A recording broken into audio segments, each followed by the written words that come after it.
Pada waktu Saka itu diperiksa, Ibtu Rudiana ikut memeriksa Saka? Pokoknya dari pertama penangkapan itu di 31 Agustus Saka baru nyampe depan SMS 11 sudah dipukulin. Nyampe masuk mobil juga masih dipukulin. Berapa orang waktu itu polisi di sana? 4 itu sama Rudiana.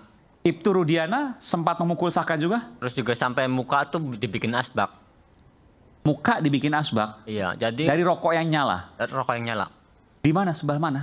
Semua jadi dari muka tapi ke telinga. Janganlah kita menggiring opini Rudiana melakukan penyiksaan sebelum adanya putusan yang berkurang hukum tetap terhadap beliau. Itu namanya kita main hakim sendiri. Perbuatan pidana. Perbuatan pidana itu lapornya kemana? Ya ke polisi. Tidak ada, kalian hanya ngomong-ngomong aja, hanya gitu loh. Bukan ngomong-ngomong kesalahan aja. kalian udah terungkap. Anda percaya nggak penegak hukum? Sudah terungkap bahwa Anda ini seorang penegak hukum. saksi-saksi ahli dan saksi harusnya fakta yang Anda kita percaya kepada tampilkan di polisi, situ kejaksaan, mendukung. dan pengadilan. Dan ada Bukan kezaliman malah di situ. menghakimi.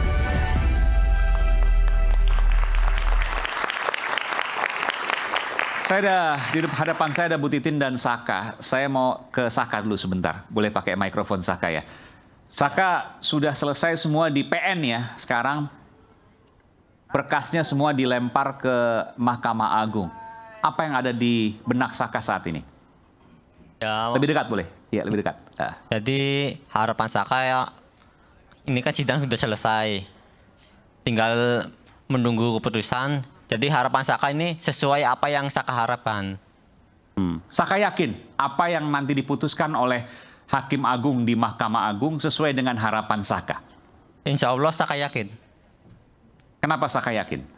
Karena Saka sendiri yang menjalani. Jadi Saka tahu betul bahwa Saka itu ada di mana, dengan siapa, di tahun 2016, 27 Agustus. 2016, 27 Agustus. Oke. Dan Saka terus mengawal. Sudah ada informasi misalnya kapan akan diputuskan atau proyeksinya berapa minggu ke depan dan lain sebagainya. Saka sempat bertanya soal itu? Jadi kalau itu Saka nggak pernah nanya. Baik. Saya mau tanya pada Saka. Pada waktu Saka itu diperiksa, Ibtu Rudiana ikut memeriksa Saka? Kalau itu Saka lupa. Pokoknya dari pertama penangkapan itu di 31 Agustus Saka baru nyampe depan SMS 11 sudah dipukulin. Nyampe masuk mobil juga masih dipukulin. Oh, itu sedang ada semacam rekonstruksi begitu? Jadi pas penangkapan. Oh, pas penangkapan. Kok diajak di SMP 11? Jadi waktu itu kan Saka kan disuruh ngisi bensin. Motornya kan minta dianterin ke Eka Sandi. Pas mau dianterin, Eka Sandi sama teman-temannya ditangkap. Berapa orang waktu itu polisi di sana? 4 itu sama Rudiana. Oh, waktu itu Saka akhirnya ingat itu ada Rudiana. Ibtu Rudiana sempat memukul Saka juga? Kalau itu Saka nggak tahu. Karena?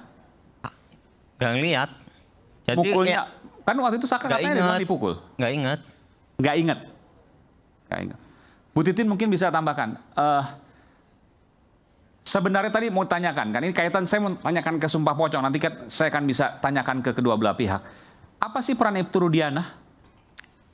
Sebetulnya kalau misalnya saya kan mendengar pengakuan itu sulit Mas waktu di 2016.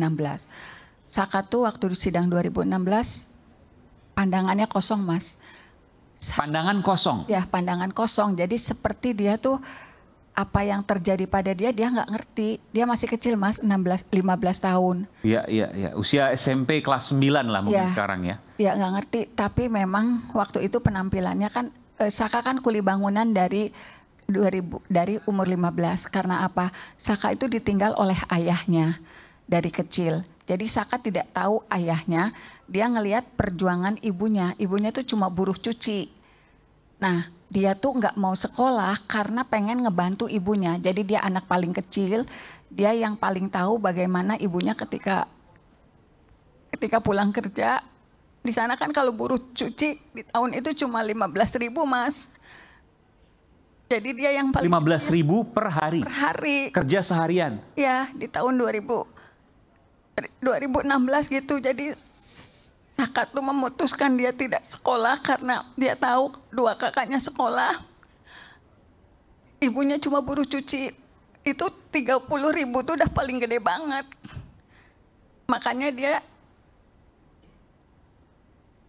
waktu itu mutusin kerja jadi kuli bangunan. Waktu kejadian itu dia sebetulnya sampai dia keluar kota. Karena kalau keluar kota kan upahnya lebih besar daripada di Cirebon. Dia tuh keluar kota, kemudian dia baru pulang waktu itu. Dia baru pulang karena usia 15 tahun, tapi pergaulannya dia pekerjaan orang dewasa, penampilannya memang seperti itu. Ngangkut batu, ngangkut semen dan lain sebagainya. 15 tahun tuh kelas 3 SMP, kelas 9 itu. Ya. Penampilannya tuh seperti itu. Jadi dia rambutnya gondrong karena kan pergaulannya dengan orang dewasa. Pakai baju robek-robek gitu. Terus dia pakai anting. Mungkin tapi dari tinggi badan dia tinggi dibanding Sudirman. Kan saya tahu banget gimana Saka waktu itu, gimana Sudirman. Ibu mendampingi sejak awal ya, Bu Titin. Ya, tetapi yang dia memang tinggi badannya. Jadi waktu sidang tuh saya kan sebetulnya sudah dapat kuasa dari 7 terpidana, 7 tersangka waktu itu sejak tanggal 31. Jadi surat itu saya terima dari orang tuanya ketika ditangkap, mereka pada malam hari datang ke rumah saya. Gitu, datang ke kantor gitu. Kemudian tanggal 3. Termasuk Pak Rudiana, Bu Titin? Bukan, orang tua yang ditangkap datang ke rumah. Oke, pada waktu itu kan Ibu mendampingi, betul ya? Saya hanya menerima kuasa dari orang tuanya, kemudian saya mencantumkan nama yang ditangkap, kemudian saya datang ke Polres Kota Cirebon pada tanggal 2, tanggal 3. Ada Pak Rudiana di situ waktu itu? Tidak ada, saya waktu itu komunikasinya, saya dapatkan kuasa, kemudian karena saya juga di situ dekat dengan anggota kepolisian dari Polres Cirebon Kota, surat kuasa itu diambil, ditandatangani, tapi Mbak Titi nanti besok diambil kembali. Jadi semua sudah ditandatangan sebetulnya. Tapi saya tidak bisa mendampingi sampai saya ketemu Saka di tanggal 16 September 2016 atau 3 minggu setelah Saka ditangkap dan kondisinya waktu itu masih kelihatan luka, tapi dia nggak bisa komunikasi. Kenapa nggak bisa komunikasi? Ya mungkin dia shock Mas, dia 15 tahun, tiba-tiba ditangkap, dipukulin, dia juga sendiri, informasi. Trauma berat waktu itu? Karena gini, informasi matanya di staples. Matanya? Matanya di staples. Matanya di kelopak matanya? Ya, kelopak matanya di staples. Bentar, matanya di staples? Dulu, iya. Ini baru lagi, belum pernah saya dengar. Jadi banyak yang lupa. Mata di staples, jari didudukan kaki kursi lalu didudukan kursinya? Iya. Jadi mata cetek gitu, masuk ke dalam besinya itu? Jadi nggak nyampe tembus juga. Terus juga sampai muka tuh dibikin asbak. Muka dibikin asbak? Iya, jadi... Dari rokok yang nyala? Dari rokok yang nyala. Di mana, sebelah mana? Semua jadi dari muka sampai ke telinga. Harusnya kan bekas, tapi nggak bekas saya lihat. Udah lama sembuh. Tapi harusnya... Maksudnya begini, itu melepuh waktu itu? Melepuh. Di sebelah mana? Kalau itu nyampe di telinga-telinga, sampai di sini mata. Iya, harusnya kan ada bekasnya. Saya tidak melihat ada bekas tapi. Yang terakhir kan di sebelah sini, bekasnya cuma kan cekong, beda. Oh, itu ada titik begitu? Iya, oke. cekong. Tapi abunya disebar di muka? Dikusek di muka, bukan di matanya. Ini ada beberapa legok, itu juga termasuk. Oke. Kalau yang staples bagaimana? Ya kalau staples kan kalau Saka nggak ingat. Saking banyaknya bentuk dari siksaan. Iya. Oke. Cuman kami di Cirebon kan mendengar informasi itu, tapi kan kita susah buktikan Mas. Karena saya juga dari tanggal 31, 2, 3 sudah terima surat kuasa, tapi saya baru ketemu Saka tanggal 16 September 2016. Dan sepanjang itu, Bu Titin tidak pernah menemukan sosok Ibtu Rudiana? Tidak pernah, kecuali di sidang pertama. Oke, baik. Saya ke Bung Farhad. Artinya Ibtu Rudiana ikut menyiksa, ikut mengarahkan dan lain sebagainya. Bu Titin mengawal dari awal, nggak pernah ketemu Ibtu Rudiana. Ya kan... Proses kejadian kematian tanggal 27 Agustus, kemudian 3 hari kemudian Rudiana ke Polsek dan melihat katanya motornya nggak rusak. Kemudian dia melakukan penyisiran, ketemulah Aib dan Dede. Makanya di TV kita lihat Rudiana mengatakan, kamu yakin pembunuhnya mereka? Iya, saya yakin setelah mendengar keterangan Dede dan Aep. Ya. Langsung ditangkap pada tanggal 31 tersebut. Waktu mereka kan ini anak-anak ini tiap malam nongkrong di situ. 28, 29, 30, 31 nongkrong. Nah, karena informasinya tanggal 31 nongkrong lagi, akhirnya ditangkaplah mereka. Nah, disitulah mulai penyiksaan intimidasi. Dan sejak ditangkap tanggal 31 sampai 16 September 2016 itu tidak pernah Ibu Titin sebagai kuasa hukum mendampingi mereka. Nah, jadi disitulah Anda menduga Ibtu Rudiana berperan banyak di situ. Ya, termasuk karena soal pada penyiksaan. saat penangkapan hari kedua atau ketiga itu langsung dilimpah sama Polda. Jadi peran Rudiana situ sudah tidak ada lagi. Oke. Dia hanya penangkapan, Ya. penyiksaannya di situ dan pengarahan. Dan terbukti bahwa keterangan Liga Akbar, Teguh dan Dede yang mengarahkan perjawaban segala macam dan menghadirkan saksi palsu, saksi bohong itu adalah Rudiana. Itu yang kita tantang tuh Pak Pocong. Anda jangan menuduh orang, itu namanya menuduh. Ini pengakuan di pengadilan. Jadi saya ingatkan saudara. Pengakuan di pengadilan, bukan kita tuduh ya. Ini makanya nonton sidang. Saya ingatkan itu. Silakan, kan sudah melaporkan. Saya ingatkan saudara. Kamu nggak Artinya perlu gini, ngingatin saya. Bukan, artinya kita Karena ini nggak di boleh pengadilan. menuduh sebelum adanya Nggak boleh, putusan yang ini telah kesaksian di pengadilan. inkrah. Saksian siapa? Sebentar. Kita harus menyebutkan Saksian siapa? kata duga. Liga Akbar. Presumption Kemudian of kesaksian innocence. Teguh. Ada seorang pengacara sudah Kemudian membuktikan kesaksian secara daripada duga. Dede Seperti di depan itu. Pradi. Dan menyebut Ibtu Rudiana. Jelas menyebut nama Rudiana. Jadi nggak bisa kita yang menuduh. Itu sudah fakta di pengadilan. Walaupun orang menyebut sebelum adanya putusan yang berkekuatan hukum tetap terhadap seseorang itu diadili, tidak boleh kita menuduh Itu sesuatu. teori. Pada intinya Bukan namanya masalah teori, itu moral hukum. justice telah berlaku di negeri ini dan Ingat, masyarakat presumption of menyaksikan innocence. Makanya begitu saya ingatkan biadabnya saudara penyidikan saat untuk itu sehingga menghormati kita itu. menunggu keputusan Ya, keadilan dari Mahkamah Jangan asal menuduh Agung. orang. Kalau memang dia melakukan itu silahkan laporkan. Kamu hanya bisa berteriak Gitu, begitu. silahkan pidana. Teriakanmu itu tidak Jadi berkualitas. ada hukum yang berlaku Tidak di sini, berkualitas. gitu. Kalau seandainya Tentangan dan memang- kesaksian di Bung pengadilan. Aiman. Begini Bung Aiman. Saya mau tanya, kalau seandainya memang melakukan seperti itu, laporkan. Itu Iya. itu jelas itu. Bisa Jadi, dilaporkan. Kalau memang ada pelanggaran yang dilakukan oleh klien kami, silakan lakukan sesuai dengan proses hukum. Jangan menghakimi seseorang, jangan mengadili seseorang, gitu loh. Beliau ini kan sudah pernah diperiksa oleh tim asistensi dan sudah 6 kali juga diperiksa oleh tim asistensi. Dan melalui Pak Sandi di Pisumas Mabes Polri mengatakan tidak ada pelanggaran SOP yang beliau lakukan. Dan perkara ini juga kan sudah dilaporkan oleh rekan dari Jutek Bongso. Dan sampai saat ini belum ada putusan yang berkuatan hukum tetap bahwasanya yang bersangkutan melakukan penyiksaan. Jadi janganlah kita menggiring opini Rudiana melakukan penyiksaan sebelum adanya putusan yang berkuatan hukum tetap terhadap beliau. Itu namanya kita main hakim sendiri. Kita ini mau percaya pengadilan atau percaya asumsi-asumsi seperti itu. Tidak boleh. Kita harus menghargai orang. Tapi Hak yang sebenarnya bukan jangan terhadap diarahkan ke orang, situ. gitu loh. Ketika ini kan baru terkuak, baru terungkap ada yang mencabut, baru di pengadilan. Uang yang mana?